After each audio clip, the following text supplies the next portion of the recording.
नमस्कार, मैं जितेंद्र जैन और आप देख रहे हैं खबर समय जगत। आइए नजर डालते हैं आज की कुछ ताजा तरीन खबरों पर। आमला। यह विकसित भारत संकल्प यात्रा हमारे माननीय प्रधानमंत्री नरेंद्र मोदी जी की सोच है कि हम भारत को दुनिया के विकसित राष्ट्रों की श्रेणी में लाकर खड़ा करें। हमारी सरकार की सोच है कि 2047 तक भारत को विकसित राष्ट्र की श्रेणी में लाकर खड़ा करें। विकसित राष्ट्र तब बनेगा जब लोगों के जीवन स्तर में सुधार होगा, गांव की रोडें अच्छी होंगी, लोगों में शिक्षा के प्रति पूर्ण जागृति आ जाएगी, लोग पूर्ण रूप से शिक्षित हो जाएंगे, तब हम विकसित राष्ट्र की श्रेणी में आ जाएंगे। जिसके लिए सरकार ने अनेक योजनाएं संचालित की है, जिसका लाभ गाँव के अंतिम व्यक्ति तक पहुंचे। हम सभी लोग विकसित भारत यात्रा के सहभागी बने, सभी अपने अपने स्तर पर अपनी भूमिका निभाएं। उक्त आशय के विचार जनपद पंचायत अध्यक्ष आमला गणेश यादव ने ग्राम पंचायत बामला में आयोजित विकसित भारत संकल्प यात्रा के दौरान कही। स्वागत बेला के कार्यक्रम का हुआ आगाज 13 जनवरी 2024 को विकसित भारत संकल्प यात्रा ग्राम बामला पहुंची थी। कार्यक्रम में मुख्य अतिथि बतौर गणेश यादव जनपद अध्यक्ष पंचायत आमला, जनपद सदस्य सुजीत खड़ागरे, नंदकिशोर सूर्यवंशी, प्रकाश सूर्यवंशी, संतोष सूर्यवंशी, वहीं समस्त विभाग प्रमुख एवं ग्राम की जनता मौजूद रही। विकास यात्रा रथ का स्वागत एवं मां सरस्वती की पूजा अर्चना कर कार्यक्रम का विधिवत शुभारंभ किया गया। सर्वप्रथम उपस्थित विभाग प्रमुखों ने विभागीय जानकारी उपस्थित लोगों के समक्ष रखी एवं सरकार द्वारा संचालित योजनाओं का लाभ जनता तक कैसे प्राप्त करें, इस संबंध में विस्तार से बताया। बच्चों ने दी रंगारंग सांस्कृतिक प्रस्तुति।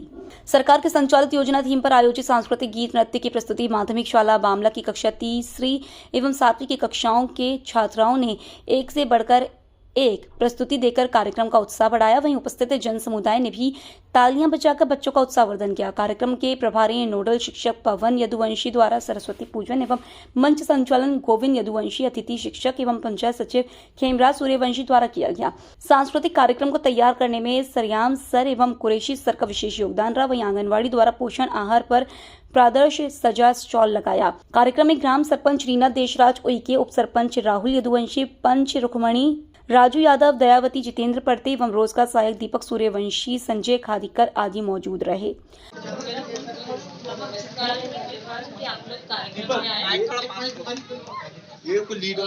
विभाग की तरफ से जननी सुरक्षा योजना और श्रमिक मुख्यमंत्री श्रमिक सेवा प्रसूता सहायता योजना चलाई जाती है, जिसके अंतर्गत स्वास्थ्य संस्थाओं में प्रसव कराने पर महिला को 1400 की राशि और संबल योजना के तहत 1600 की राशि प्रदान की जाती है। इसके लिए क्राइटेरिया है कि पंजीयन 12 सप्ताह के अंदर होना चाहिए और 4 जांचें समय पर होना चाहिए। और आयुष्मान भारत योजना के तहत आयुष्मान कार्ड बनाए जा रहे हैं, जो सभी गांव की आशाएं द्वारा बनाए जा रहे हैं। और स्वास्थ्य विभाग के द्वारा हेल्थ एंड वेलनेस सेंटर पे 12 प्रकार की स्वास्थ्य सुविधाएं दी जा रही है। और इनमें जो है जांचें भी है, बीपी, शुगर और अन्य प्रकार की जांचें हैं जो निःशुल्क कराई जाती है। साथ ही इनकी दवाइयाँ भी निःशुल्क दी जाती है। धन्यवाद। जिनके कार्ड नहीं बने हैं वे अपने गांव की आशाओं से संपर्क करें और पंचायत भी सहयोग कर रहे हैं इसमें।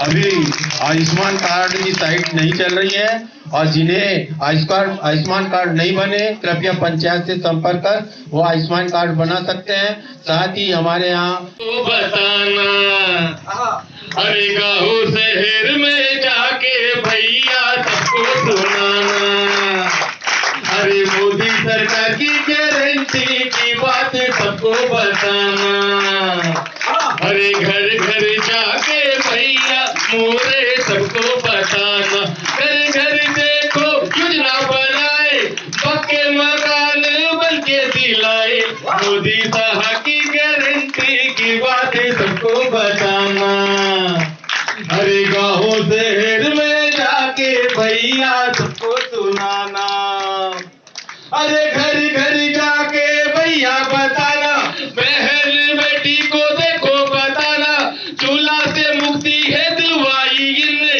घर घर रसोई पहुंचाई इनने, मोदी सरकार की गारंटी की बात सबको बताना, अरे गाँव शहर में जाके भैया सबको सुनाना, अरे मोदी सरकार की गारंटी की बात सबको बताना, अरे गाँव शहर में जाके भैया सबको सुनाना, अरे घर घर गाँव गाँव विकास करना,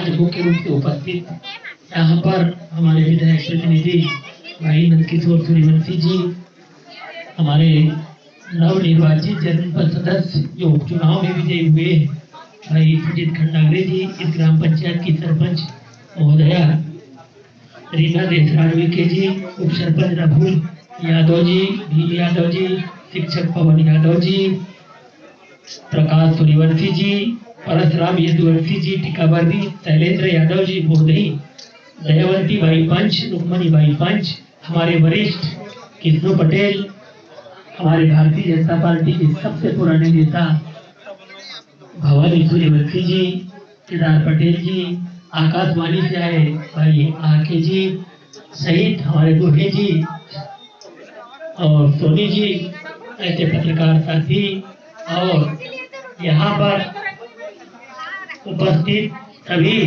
विभागों के अधिकारी कर्मचारीगण एवं जितने भी लोग हैं, बाकी तो सब चले गए, पर जितने भी लोग हैं वैसे सभी ग्रामवासीगण, आज विकसित भारत संकल्प यात्रा ग्राम बाबला पहुंची है। तो इस विषय पर मैं कुछ बोलूं इसके पूर्व यहाँ पर संकट मोचन हनुमान जी विराजमान है, बामला के दत्ता के नाम से प्रसिद्ध है। आप लोगों से विनती करूंगा, एक बार मेरे साथ बोलिए, बोलिए हनुमान जी महाराज की जय। ये जो यात्रा है हमारे माननीय प्रधानमंत्री मोदी जी की सोच है कि हम भारत को दुनिया के विकसित राष्ट्रों की श्रेणी में लाके खड़ा करना चाहते हैं। विकसित राष्ट्र बहुत मुश्किल 4-5 ही विकसित राष्ट्र हैं दुनिया में। हमारा भारत अभी विकसित राष्ट्र नहीं है, पर हमारी सरकार की ये सोच है कि हम 2047 तक विकसित राष्ट्र की श्रेणी में भारत को लाकर खड़ा कर देंगे। विकसित राष्ट्र कब बनेगा? जब यहाँ के लोगों के जीवन स्तर में सुधार होगा, यहाँ की रोडें अच्छी होगी, सारा इंफ्रास्ट्रक्चर बहुत अच्छा हो जाएगा, लोगों में शिक्षा के प्रति पूर्ण रूपेण जागृति आ जाएगी, पूर्ण रूप से लोग शिक्षित हो जाएंगे। बहुत सारे उसके मापदंड हैं, उन सभी मापदंडों को पूरा जब हम कर लेंगे तब विकसित राष्ट्र की श्रेणी में हम लोग आ जाएंगे। उसके लिए हमारे प्रधानमंत्री मोदी जी ने अनेक योजनाएं चलाई हैं।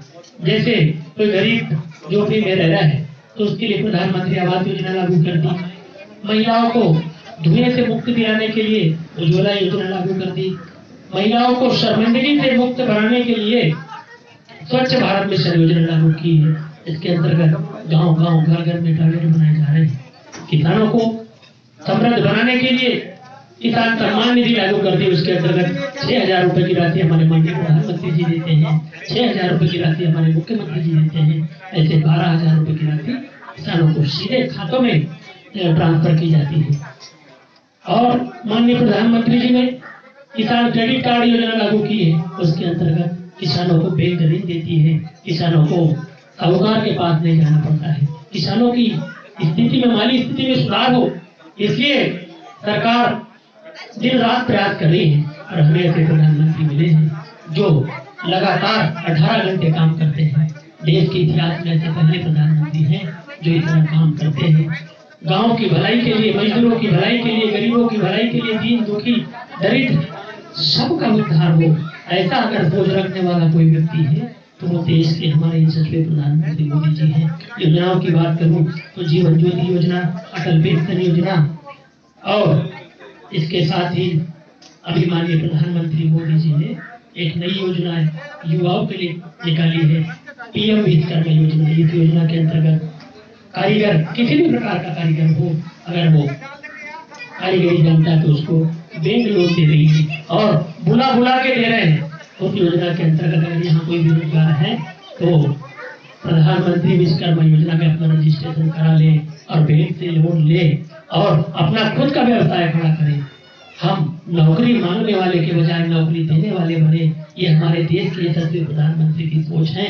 हम उसको पूरा करें और अन्य योजनाएं जितनी भी है, महिलाओं से संबंधित योजनाएं हैं, महिला सशक्तिकरण की योजना है, लाडली लक्ष्मी योजना, लाडली बहना योजना, अन्य गांव की बेटी योजना, बेटी पढ़ाओ बेटी बचाओ योजना, ढेर सारी योजनाएं हैं। योजना अगर गिनाऊं तो बहुत समय लगेगा, इसलिए बहुत ज़्यादा योजना पर ना बोल करके मैं सभी लोगों से ये आग्रह करता हूँ कि हम सब लोग विकसित भारत की जो ये यात्रा प्रारंभ माननीय मोदी जी ने की है उसके हम सब सहभागी बने।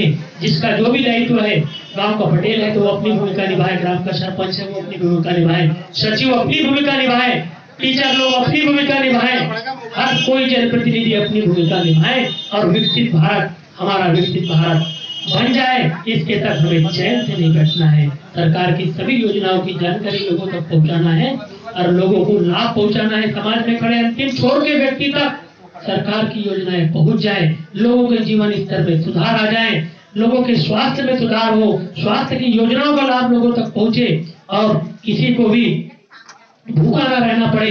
इसलिए माननीय प्रधानमंत्री जी ने गरीब अन्न योजना लागू की है। उसके अंतर्गत गरीब परिवारों को फ्री में, सब लोग जनहितैषी सरकार के लिए जोरदार ताली बजाएं और हमारे माननीय प्रधानमंत्री जी का अभिनंदन करें। साथ ही एक बात अंत में मैं ये कहना चाहूंगा कि विकास के कार्य भी चल रहे हैं, योजनाएं भी चल रही है, उसके साथ एक हमें शुभ अवसर प्राप्त हुआ है जो कई पीढ़ियां बीत गई लड़ते लड़ते, पर उन लोगों को अवसर नहीं मिला। हम लोग ऐसे समय में हम लोगों का जन्म हुआ और हम जिंदगी जी रहे हैं कि 22 जनवरी को हमारे रामलला मंदिर में प्रतिष्ठित होने वाले हैं, उनकी प्राण प्रतिष्ठा होने वाली है। इसलिए मैं माननीय मोदी जी का दोनों हाथ जोड़ के अभिनंदन करता हूँ और उन्हें प्रणाम करता हूँ तो कि ये शुभ अवसर उन्होंने हम लोगों की जिंदगी में लाया और हम लोग रामलला को प्राण प्रतिष्ठा को लाइव प्रसारण के माध्यम से यहाँ देखे। माननीय मोदी जी ने कहा है कि 22 जनवरी को अयोध्या। आमला से खबर समय जगत के लिए हरिप्रसाद गोहे की report. For latest news, subscribe to our channel and press the bell icon.